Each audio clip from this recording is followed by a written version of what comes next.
retour sur l'actualité RSA wax naa ko sànq sunu gan nekk Souleymane Aliou Diallo nekk président ONG Otra-Africa monsieur Diallo ñu ngi lay nuyu bu baax a baax di la dalal ci plateau ITV ñu bàyyi la nga nuyu téléspectateurs yi. alhamdulilah rabbil alamin Baba maa ngi lay nuyu di nuyu sunu mag yi sunu chroniqueurs yi et mon ami Modou Baké moom nous sommes des collaborateurs quoi. Absolument. Mais nous les téléspectateurs yi di nuyu sénégalais yëpp fu ñu munti nekk di leen ñaanal jàmm. alors maa ngi dégg léegi sax ñu ne dañ la sargal décerné la ci ay prix ñu la ci ndokkale bu baax a baax xanaa peut-être en quelques secondes rek nga ñëw ci sentiment bi nga ci amee ginnaaw sargal bi.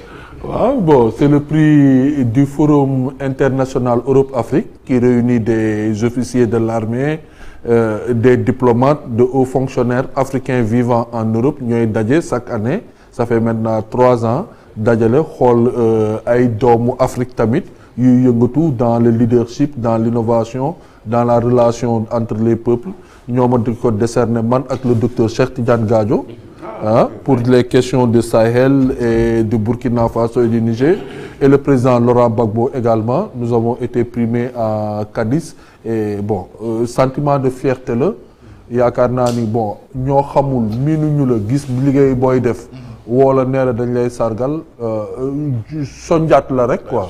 Et on dédie ce prix à la jeunesse sénégalaise, surtout aux jeunes sénégalais et les Africains en particulier qui sont restés à travers l'océan Atlantique et la Méditerranée en croisant un peu pour aller vers l'île de Las Palmas. Également ceux qui sont restés dans le désert, ils sont nombreux, et nos jeunes frères qui sont morts sur les barrières de Ceuta et de Melilla.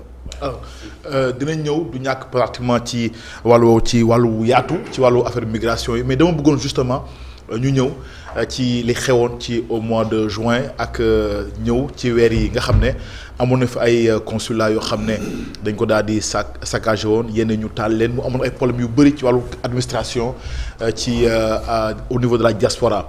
ñu ngi jëm ci ay élections présidentielles fii ak février incha allah est-ce que tey loolu nga xam ne yàqoon nañ ko defar nañ ko ak est-ce que mën nañu yaakaar ne dañ jëm ci ay élections yoo xamante ne ni waa diaspora bi nañ ci participer massivement après actes yooyu nga xam ne amoon na au niveau de la diaspora. bon yaakaar naa ni actes yooyu bi mu amee ONG internationale Otra-Africa moo njëkk en tout cas si li ñu xam balaa gouvernement bi di réagir ñeneen ñi di réagir ñun bi ñu ko amee à travers Modou Mbacké mii def naa moom la ñu njëkk a woo puisque bi muy am dañu envoyé image yi en direct instant bi muy am c'était déplorable, c'était un acte de trop par rapport à l'image du Sénégal. waxuguma sax waxu démocratie, waxu vote, waxu citoyenneté, mais le Sénégal n'a jamais connu ce type d'acte. Et que loolu à l'avenir aussi je prie à mes concitoyens, les Sénégalais de la diaspora, quelle que soit seen colère, na ñuy éviter de vandaliser le matériel consulaire, parce que non seulement dafa am déficit bu si nekk doyul li as tuut lu ñu am ñuy waxtaan ak gouvernement bi di soññ gouvernement bi pour mu renforcer capacité yi, pour mu renforcer ses moyens. Donc loolu lu mu tuuti bu ñu dellu si waatee ba loolu ñu ko war a yàq kon loolu vraiment c'est déplorable. Espérons que le Sénégal ne se retrouvera plus dans ces situations ba ay doomam di nekk dans une colère excessive di dal si kaw matériel bi. Léegi nag les conséquences commencé nañ ko dund. Parce que tey bëri na ñoo xam ne ñu ngi Italie, bëri na ñoo xam ne ñu ngi France, bëri na ñoo xam ne ñu ngi États-Unis, bëgg nañu am seen extrait de naissance mënuñu ko am, bëgg nañu renouveler seen passeport mënuñu ko am, te suñu renouveler wul seen passeport yooyu mënuñu renouveler seen contrat de travail, suñu renouveler wul seen contrat de travail, seen carte de séjour mënuñu ko jot. Donc les conséquences commencé nañ ko dund d'abord sur le plan civique d'abord. Waxuma nag maintenant sur le plan électoral. Sur le plan électoral c'est autre chose. Parce que am na ay carte d'identité yoo xam ne dafa jaxasoo ci biir kii si la jaxasoo. Donc tey les consulats, ces consulats en question auront du mal à remonter ce fichier, puisque waxoon nañ leen ko à l'époque. Nee nañ leen les conséquences de ces actes-là vont durer au moins 5 ans. C'est vraiment dommage, c'est regrettable que des concitoyens yoo xam ne probablement du loolu la ñu souhaité woon tey ils payent les pots cassés de cela, et que ça aurait été avec un peu plus de sagesse et de retenue, la meilleure formule vraiment de s'exprimer, c'était les urnes. et tey am na on va vraiment faire en sorte que des Sénégalais qui en ont droit aujourd'hui ne pourront plus exprimer leur droit. mën nga wax wolof mën nga wax wolof très rapidement. Parce que mu ci gën a baax. est-ce que jàpp nañu est-ce que disposition yëpp instant bi jël nañ ko pour may sunu naataango yooyu sunu compatriotes yi nekk à l'étranger ñu mën a tamit def seen élection comme ni mu waree donte pratiquement comme ni ko waxee conséquences yi lourdes na. bon loolu da ngeen di ko laajte waa DGS da ngeen di ko laajte waa SEDA ak l'administration ñoom ñoo yore wàllum organisation élection yi mais war nañ ko mën a def mais il faut à leur kii xam nga à leur bonne foi ça va être très compliqué parce que remonter fichier bi Dakar. transporter ko ba ces pays là alors que bi lépp di fonctionner y avait un dysfonctionnement y avait un retard waxatuma nag ñoom bi loolu amee donnons bonne foi à l'administration donnons bonne foi à ces fonctionnaires aux missions consulaires il y avait un retard qui était là ce retard là n'a pas été rattrapé beneen incident ñëw teg si il y a certains Sénégalais de l'extérieur qui ne vont pas voter ça moom c'est évident. waaw Alioune. si je vous le permets.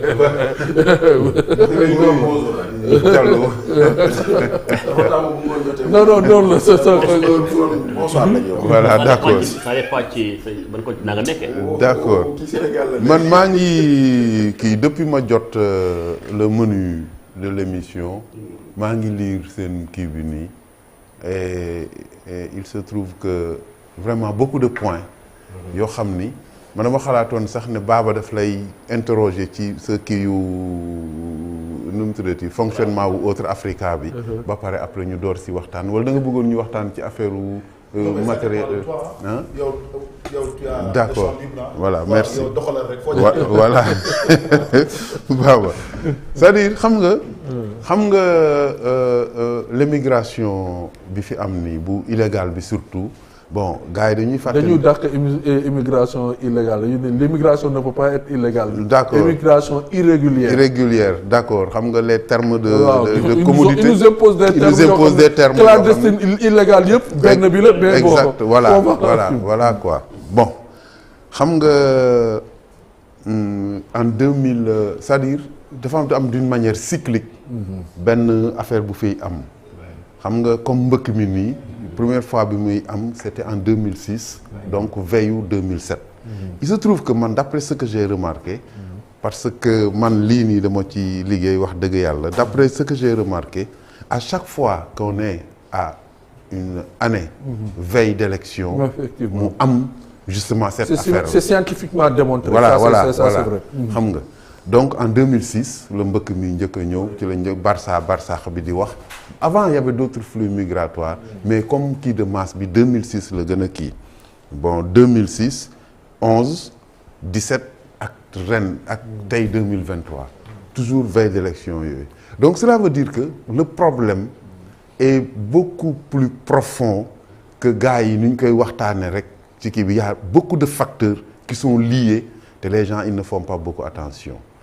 mais léegi moi j'ai vu dans vos propositions maanaam le fait de mettre en place par exemple des bureaux d'émigration yu kii gis nga en 2010 avant loolu sax en 2004 avec la coopération espagnole on avait mis en place benn genre mécanisme boobu et si vous vous rappelez ci la ñu waxoon ne ay jeunes di jóge fii voilà de fait xam nga donc di dem de manière légale en Espagne ak yooyu noonu. 700 jeunes sénégalais. voilà mais 700 jeunes sénégalais yooyu bi ñu ko defee les 700 n'ont pas reflété. non ils n'ont pas reflété justement c'est-à-dire le profil de l'émigré. dañ ko wax rek gars yi jël seen ay doom seen ay jarbaat seen ay kii dugal ci biir alors que ñooñu du woon le profil de l'émigré bi nga xam ni qui passait par la mer bon. mais dafa am benn affaire boo xam ni ma ñëw ci rapidement après ma bàyyi la parole ci li nga doon wax par exemple par rapport au bureau d'immigration Alioune Ndiaye bi nekk tey RTS te mu nekkoon 2STV voilà il avait fait un programme comme ça on y avait beaucoup travaillé maa ngi koy nuyu sax suma ancien rakk la donc. non sa rakk la. non suma ancien rakk la donc xam nga tey y a en Europe boo demee tey ci région wu maritime Alpes-Maritimes dañu exprimer ay besoins ils ont besoin, la région a besoin de 1200 chauffeurs de bus, de temps de lits, de temps d'ouvriers qualifiés. Dañu exprimer seen besoin. Boo demee Angleterre daaw ils ont dit qu'ils ont besoin de 25 000 chauffeurs de camions de citernes. Canada, ils ont besoin de presque 30 000 chauffeurs, conducteurs de gros camions, d'engins, d'informaticiens, tout. Ce sont des expressions publiques. Alors, un État normal... Wow. Mais qu'est-ce qu'un État normal devrait faire? Mais mettre en place des écoles de formation à des métiers, dem jëli outillage bi am foofu parce que problème d'outillage la indi outillage boobu teg ko former boy yi encadrer leen par des agences d'intérim. Mais je crois que loolu 3FPT di def Bachir bu fekkee am na quand même il y a des formations à la carte. À la carte. Il y a des formations qualifiantes sur des métiers. Surtout par rapport sur le pétrole et le gaz, sur de nouveaux métiers yoo xam ne commencé na am quand même mais pas assez effectivement. Voilà, c'est-à-dire que li dañ koy def à destination de ce problème-là. D'accord. Puisque identifier nga fële. Ils ont besoin de chauffeurs, ils ont besoin de ceci, ils ont besoin d'informaticiens, ils ont besoin d'ouvriers qualifiés et tout. Nga former les jeunes à ça. Parce que nga ñëw fekk ñi am formation d'abord nga compléter cette formation avec un nouvel outillage. D'accord. ñëw ce marché-là nga dugal ci xale yi je crois que c'est un peu ce qu'ils proposent. Absolument. jël boy yi ñu def immigration bu légale. nga xam dañuy mën a dem bu vacances avec des contrats bu ñu demee mën a dellu si vacances ñu ñëw delluwaat ainsi de suite. C'est bien. Après quoi. am na solo oui. Modou Mbacké. waaw di féliciter mon ami et frère Souleymane Aliou Diallo moom ku sonn ci mbirum migration la. comme ñoom doyen Badou. parce que fii dafa bari ñooñ képp ku Sénégal soxal ëllëgu réew mi soxal la ndaw ñi soxal la da nga bàyyi xel fii Sénégal toll tey muy phénomène Barça Barsax bi nga xam tey lu bari faatu na. xam nga ko man tout le temps damay faxal taxaw ci bilan bi. le bilan Makka mooy li faatu dafa bari baaba. est-ce que xam nga ni presque 3000 morts oui man maa ngi gis depuis 2014 xaw ma. 3000 morts depuis janvier ak léegi. ak léegi oui. waxuma la 2014 waxuma la 2020 waxuma la 2022. et 2014 2023 léegi rek 70 000 xaw ma 60 000. mais loolu lépp mat na presque 20 000 wala 100 000 yoo xam ne da ngay wax ni d'ici quelques années mu àgg fa. mais boo jëlee janvier 2023 tey 2800 morts. li ñu xam officiellement ci li nga xam mooy tey. li ko gars yi xoole mooy Modou Mbacké mi ngi ci gaal gi rëcc na wala sëñ Bassi rëcc na. koo àndaloon. mu ne waa bu ñuy yéeg matoon na 150. kon léegi ñaata moo des. 30 ñu ne kon de am na 100 nangam yi faatu. noonu dañu estimé kese mën na ko ëpp mën na ko yées. mais la plupart ñoom dañuy wàññi pour ba am lu équilibré pour ni la li faatu dafa bari. instant bi xam nga ko soxna Awa Ndiaye. bi ñu jokkoo ba ki démb sama consultante bi. ma koy de la migration. waay parce que en tant que sama consultante bi nekk Espagne li ma mujjee wax ba ki démb nee na ma 36 000 ci ay migrants subsahariens ñoo dugg Espagne Îles Canaries ku xam commune Ngaye Mékhé Ngaye ni mu toll dëkk Ngaye Mékhé 35 000 habitants la. damay joxe misaal pour kuy xool nga xam kon dëkk bu toll li Ngaye Mékhé fi mu toll nii. ñoo dugg biir Espagne dugg biir Îles Canaries ci benn barab ba pare ñu la 90% yi day sénégalais. 90% du Sénégal moo tax man damay xalaat ni kon 90% ñi faatu ci presque 3 millions yooyu ñuy wax. ak li faatu ci 2800 yooyu tey dama naan 90% kon ay Sénégalais lañ. la preuve boo demee Bargny bari ki démb. dem naa ci benn kër goo xamante ne bi am na 15 disparus depuis presque 2 mois. loolu foo ko mën a teg am na ñeneen ñu ma gis bari ki démb fii mooy bi ñuy célébrer journée mondiale bi démb rek parce que souvenir am naa fa benn famille bopp ñoom itam am nañ 20 personnes. ci benn famille 20 personnes yu réer ba léegi xamuñu fu nekk jabar ji jaaxle na doom jaaxle na yaay jaaxle na pour ni la mbir mi léegi dafa aaje ñu taxaw seetlu comme li ngay wax sànq ni parce que Covid daf fi jàll bi Covid di am lu mu doon faat sama ñoom maam la doon faat. sama ñoom maam la doon faat ay mag ni ñu ko mën a waxee. ñu jóg woote ci waxtaan man dama ne est-ce que du Covid bi dafa mënoon a faat autorité xëy na dafa mënoon a dal keneen ku mu mën doon ca fa nga nekk ak sa alal. lii nag moom xëy na ci ay ndaw lay laal. tax ba léegi amul lu concret lu ñu ci mën a def. maanaam tey ay ndaw yu ñuul doom yu nit justement ba pare gën a laal ñu gën a néew doole. boo gisee ma def appel boobu mooy dañoo war a xool ni li faatu bari na li dem bari na li réer bari na mais ba léegi amagul toog bu ci am bu sérieux def nañ dialogue politique pour gérer yenn affaire def nañ appel à l'aide ñun ñii baaw ba fàttali ko 2STV lañ daje woon. Téléthon bi E-Média Excaf Télécom man boo ma représenté Excaf Télécom ñu def téléthon ñaata millions 100 millions 100 millions je pense oui. pour lan Oui. pour sauver réew mi Oui. est-ce que tey li faat ci ay ndaw ci mbiru migration bi jurul woon toog dajale télévision yépp Oui. def benn ndëpp national Oui, conseil interministériel waxtaane réew bu yaatu. way waxtaane ko Oui. ndax jurul def campagne nationale dem ci plage yi quai de pêche yi dem Touba dem Kaolack dem Kafountine wala nga dem côté Birkilane Oui. wala nga dem Foundiougne parce que zone yooyu nekk ay île fa la ëpp ay départ ndax gaal dafa yomb Tout à fait. parce que nag dem Espagne ci gaal du chauffeur moo fay def de gaal moo fay def Oui, mool gaal moo fu muy fay def, déparé ci plage lay déparé tefes lay déparé yooyu tefes nag tey dafa mel dañu ko bàyyee mbir yi moo tax man dama jàpp ni dafa jot ñu toog waxtaane ñoom ñàkkul am na ci responsabilité. ñoom ñii nag Oui. war nañ leen cee diglu ñu jóg ci taxaw ci ndax nag organisation yi bari na Absolument, léegi ku jóg oui. taxawal ONG man yow sax moom. nañu bëgg a taxawal léegi benn association waaw mais fa laa bëgg a jëm léegi moo tax xam naa ne foofu mu tontu ba pare. ci la bokk yow sa bopp. kon jeex na kon waaw sa bos laa bokk. kon Modou Mbacké taxawal loolu oui président oui. bon effectivement yaakaar naa ni ñi ma toogal ñu xam question bi la. Modou Mbacké li mu wax dëgg la tey ku jug rek defar organiser. def organisation am wax ci question bi mooy. largesse su question bi. loolu aussi il faut ñu nangul leen ko. grand bi dafa junj lu am solo.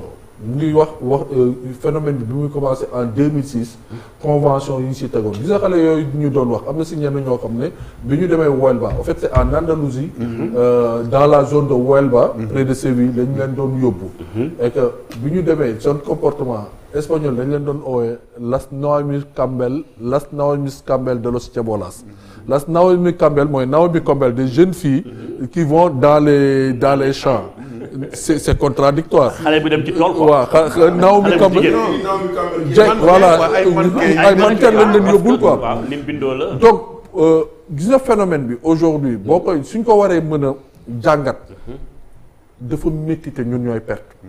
paradoxe bi mooy man damay éviter. ñuy dem ci confrontation des chiffres. confrontation des chiffres si ki nga xam ne day génn d'une façon irrégulière clandestine. tey rek ñu ngi ñuy signaler.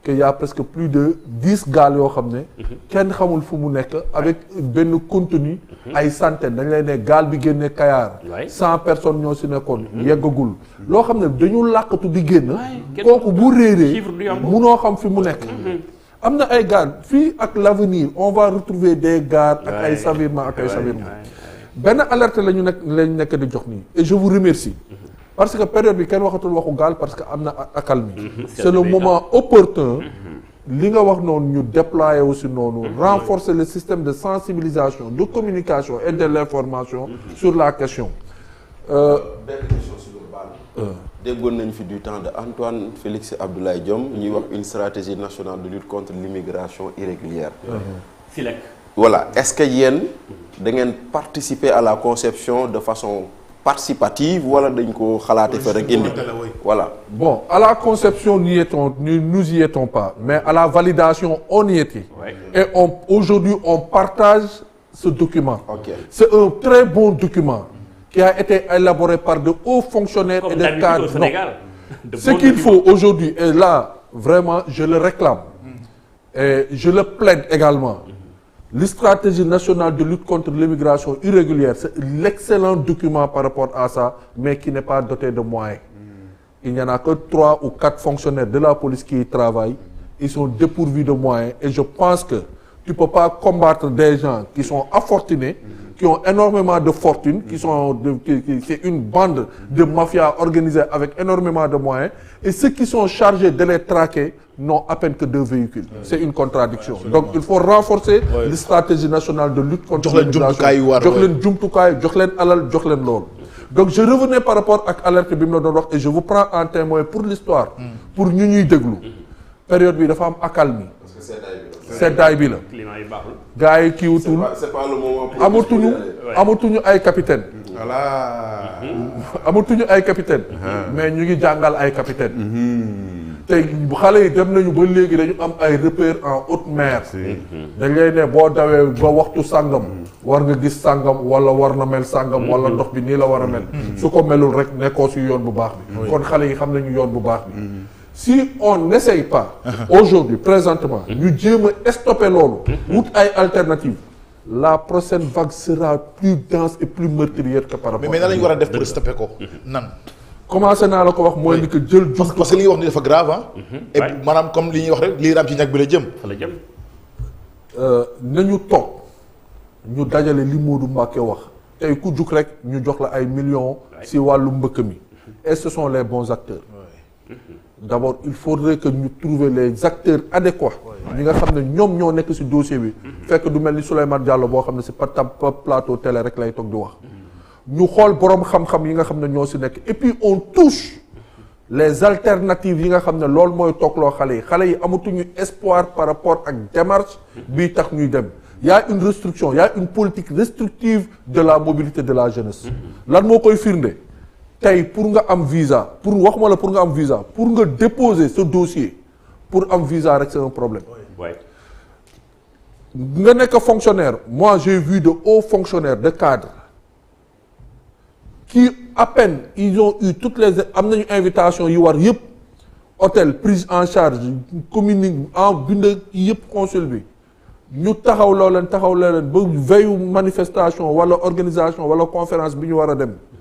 consulat bi bindal leen nee leen bon cette manifestation n'est pas répertoriée dans l'agenda delloo leen ko noonu wala léeg-léeg ñu ne la non on soupçonne que boo demee doo dellu wala tu n'as pas les ressources suffisantes pour kii c'est fallacieux loolu suñu gouvernement yi ñoo war a woo la chancellerie les consulats bi parce que consulat bu fi nekk dañ la accrédité te bi ñu lay accrédité am na benn convention bu la kii benn charte am na benn cahier de charge boo waxoon et pour preuve li ngeen di wax aussi dañ koy teg firnde consulat boo dem am na façon kayit bu ñu lay laajte bu wute ak beneen bi France lii la lay laajte Espagne lii la lay laajte Italie lii la lay laajte c'est ñoom ñëpp c'est le visa Schengen ce qui veut dire que ñoom ñëpp am nañ fenn fu différent man xam naa nan la ñu defee élaboration pour jox kenn visa ay étude la par rapport ak dossier bi papier bu ñu la laajte rek am na benn point bu muy firnde par pour ñu délivrer la ko léeg-léeg tu remplis toutes les conditions waxuma faussaires yi puisque léeg-léeg am na ñuy dugal ay faux papier un faux papier tu l'élimines mu dem yoonam mais quelqu'un qui remplit toutes les conditions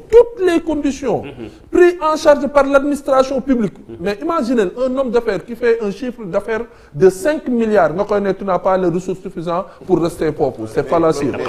mais Diallo y a également une chose boo xam ne man chaque jour ma wax ko Baba toutes ces ambassades qui sont au Sénégal là xam nga ñan ñoo leen di dundal ñun Sénégalais yi par nos demandes de visa donc ça veut dire que ñoom seen bopp ces ambassades là dañuy business ci loolu parce que tey jii nii ils ont trouvé le moyen de trouver des prestataires pour qu'on ne les incrimine pas dañuy ñëw ñu ne la Diallo yaa yor sama dossier yaay defar formalité bi ak yooyu c'est un business da ngay dolli 10 000 francs ñu indi la sa passeport ba sa kër et cetera sans compter que yow les frais de visa ne sont pas remboursés. teg ay mécanismes de dóor donc loolu aussi tamit beneen problème la boo xam ne ça restreint lu muy wax la mobilité de la personne bu boobaa. plus tu restreins la mobilité plus tu pousses la personne à emprunter des voies détournées et pour ne pas prendre les voies légales. Aujourd'hui alternative yi ñu war a teg mooy ni que heureusement alhamdulilah dama ko fi wax 2 mois gars yi di ma kii ministre espagnol des affaires étrangères ñëw fi wax leen ne leen ñun li ñuy proposer comme alternative mooy li nga wax noonu la migration circulaire. La migration circulaire nag pour Sénégal mën ko réussir. Il faudrait que li ñu waxoon sànq ñu renforcer suñu cartographie de formation. Europe gis ngeen immigration bi Europe la gën a favorable que ñun nous sommes des perdants dans cette migration. Et pourquoi nous sommes des perdants dans cette migration. nga am sa doom. nga jur ko. fi nga ko war a juree. yar ko ni nga ko war a joxe yaree. di ko jox muy lekk muy naan muy solu dem jàngi am intelligence. am doole. am force war a mën a ñëw produire pour mën a ñëw participer si liy tabax réew mi kooku ne ñu ko bàyyi la fi dem si réew boo xam ne dañu màgget amuñu ko leen béyal amuñu ko leen balel amuñu ko leen toppatoo. mais loolu mu moo dem motivé foofu l'esclavage. mu dem foofu gratuitement. pour wuti ay koom-koom. doy na waar xam naa du ñàkk dañ ko yaatal ci diaspora sans frontières incha allah. Modou Mbacké Niang 20h la grande édition du soir avec Aïssata Diathie Fall.